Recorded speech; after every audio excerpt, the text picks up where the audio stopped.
Good afternoon, everybody. We now have reason to hope that by spring, community testing and vaccines will combine to end this era of restrictions. But to get there, we must first navigate a hard winter when the burden on our NHS is heaviest and the cold weather favours the virus. The data already suggests that national measures in England have slowed and in some places reversed the growth of new cases. And as more data comes in, we hope and expect to see those trends continue. Together, we have prevented our NHS from being overwhelmed. But those dangers have not gone away. If we ease off now, we risk losing control of this virus all over again, casting aside our hard-won gains and forcing us back into a New Year national lockdown with all the damage that would mean. The tough measures in our winter plan are the best way to avoid this outcome. All our friends around the world are grappling with the same question of how to keep people safe without retreating into a winter of hibernation. In Italy, there's a nightly curfew. In Germany, hospitality will remain closed until the 20th of December, and in France, until the 20th of January. Across the whole of the UK, measures remain in place to control the virus. Under our winter plan, England will return to a tiered system of local restrictions. Our decisions on which area enters which tier are based on public health advice according to 5 indicators. Cases across all ages, especially the over 60s, the rate by which cases are rising or falling, the percentage of those tested in a local population who have COVID, and the pressure on the NHS. We're publishing data packs setting out the reasons behind the decisions in each area. To find out how this affects you, log on to gov.uk, where all the information is available. I'm sorry to confirm that from Wednesday, most of England will be in the top 2 tiers with the toughest measures. And I know that this will bring a great deal of heartache and frustration, especially for our vital hospitality sector, our pubs, our restaurants, our hotels, in so many ways the soul of our communities, and which continue to bear a disproportionate share of the burden. I really wish it were otherwise, but if we're going to keep schools open, as we must, then our options in bearing down on the disease are necessarily limited. What we will do is continue taking every possible step to protect jobs and livelihoods across the UK. These tougher tiers strike a balance. They're sufficient to continue driving the virus downwards, but it's important to recognise they're less intrusive than the current national measures. In all tiers, shops, gyms, the leisure sector, hairdressers, other forms of personal care, places of worship will reopen. You will no longer be instructed to stay at home, though you should continue to work from home if you can. The rule of 6 will once again apply in public outdoor spaces, and organised outdoor sport can begin again. But there's no doubt that the restrictions in all tiers are tough, and I'm sorry about that. While the data is beginning to improve, the virus is still prevalent, and the faster we drive it down, the faster we can lift restrictions. And that's exactly what these new tiers are designed to achieve. While the previous tiers slowed the spread of the virus, they were never quite enough to cut the reproduction rate of the disease, the R, down below 1, and keep it there. So areas did not escape whatever level they were placed in. Our new approach is designed to reduce R below 1, opening a path for areas to move down the scale as soon as the situation improves.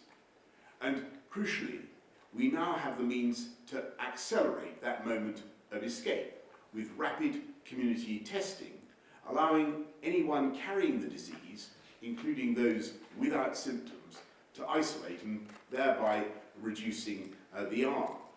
And the truth is that at least 1 in 3 people with COVID have no symptoms at all and may be spreading the disease without even knowing that they've got it. The only way to identify them and protect everyone is through mass testing, and Liverpool shows what can be achieved. In Liverpool, in the space of 2.5 weeks, over 240,000 tests have been conducted, and together with the effect of the national restrictions, this has helped to reduce the number of cases in Liverpool city region by more than 2/3. So, having previously been in Tier 3, Liverpool city region and Warrington will now be in Tier 2. This is a success story which we want other parts of the country to replicate. So we'll work with local government, with public health leaders and our fantastic armed forces to offer community testing to Tier 3 areas as quickly as possible, opening the way for them to follow Liverpool's example. Now, testing on this scale is untried, but in due course, if it works, where people test negative, it may also be possible for families and communities to be released from certain restrictions, even if their home area stays in Tier 3. The allocation of tiers will be reviewed every 14 days, starting on the 16th of December. So, your tier is not your destiny. Every area has the means of escape, and I have no doubt that together we can get through this winter, suppress the virus until vaccines come to our aid, and then reclaim our lives and all the things that we love. I'm now going to ask Patrick to go through some of the slides, and we'll go to Chris. Thank you very much, Prime Minister. This is the first slide showing the estimated number of people testing positive in England over time. So this is from the Office for National Statistics survey, and it runs from August through to November. And what you can see is that the number of cases, and they're shown in hundreds of thousands, started to increase in September, and at the end of August and September, and you'll see a bigger increase as we went into October, a sharper rise in the number of cases. The first bar shows when the tiers were introduced, and as you can see, after the first set of tiers were introduced, initially the rate of increase of the number of cases continued, but then it started to come down a little bit, so the rate of increase came down. And the reason for this is that in Tier 1, we saw cases continue to increase, and Tier 1 really didn't have an effect to slow the rate of increase. Tier 2 started to hold the rate of increase, so we started to see that in some places you could hold it back, but it certainly wasn't turning it down. And in Tier 3, and those were the areas with the most cases, the Tier 3 restrictions really started to hold it back, and in some cases led to a decrease in the number of cases. So what you can see over that period that the tiers were in place is that overall there was a clear slowing of the rate of increase, but it hadn't turned the whole thing into going into a negative situation and shrinking. The second bar shows when the national restrictions were introduced on the 5th of November, and here you can see that as the national restrictions start to work, not only have we now got a flattening, the numbers aren't going up, but they look as though they're beginning to come down, and we would expect that to continue. So the latest data suggests 1 in 85 people have the disease. It's still a very high number of people that we've got, and that's why we need not just to hold it flat, but to try and reduce it. But the overall effect of the national restrictions has been to stop this and potentially now lead to a decrease. We would expect to continue to see that decrease over the next few weeks. So on cases, it's turned the corner by the look of the data we have now. Next slide, please. If we look at hospitalisations, and this graph shows the first peak back in March, the number of people in hospital, and you can see this is in thousands, so that was above 20,000 people in hospital at the peak there. And then you can see the second peak that we're in now, and you can see that there's about 15,000 or so people in hospital with COVID now. So there's been an increase in the number of hospitalisations that have followed the increase in the number of infections. And again, the two bars show when the tiers were introduced on the 12th of October and when the national restrictions came in on the 5th of November. And what you can see after the national restrictions came in, that there's a slowing of the rate of hospitalisations. And again, this looks as though this is now flattened off, still at a high level. We need to see that start coming down, but you can see this is flattened. It's no longer going up. Next slide, please. And unfortunately, as we know, that sadly, as we get infections and as we get hospitalisations, we will see some people dying from this disease. And again, this shows the first peak back in March, and then coming right down over the summer, and the increase again as we come into this second wave of the infection. And what you see again is when the October tiers were introduced, we still saw an increase in deaths, and after the national lockdown measures were introduced, that begins to slow a little bit. But I would expect to see that continue to carry on, unfortunately, at a higher level for a while, because there's a lag between infections, hospitalisations, and then, unfortunately, those people who succumb to this disease. So we would expect to see this start flattening off over the next few weeks, and then again, hopefully decreasing as the infections and hospitalisations come down. So the message is that the tiers worked in terms of slowing, but didn't work in terms of flattening and reversing it. The national lockdown looks as though it's flattened it and sending it downwards, and it's important that we do bring it down because numbers remain high. I'll hand over to Chris.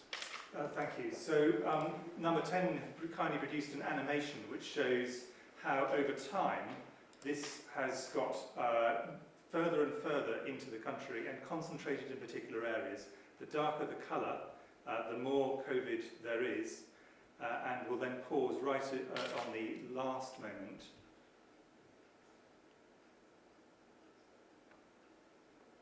And this is where we are at the moment.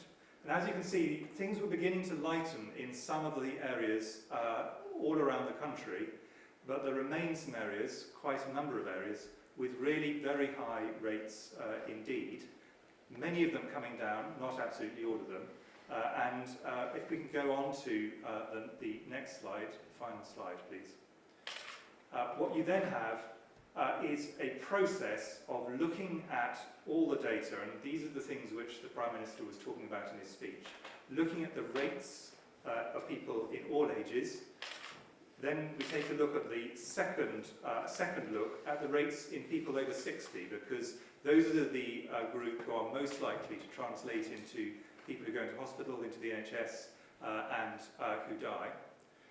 We also have to look at the rate at which things are changing. So, for example, in many areas of the north of England now, the rates are very high but are beginning to fall, or are falling consistently.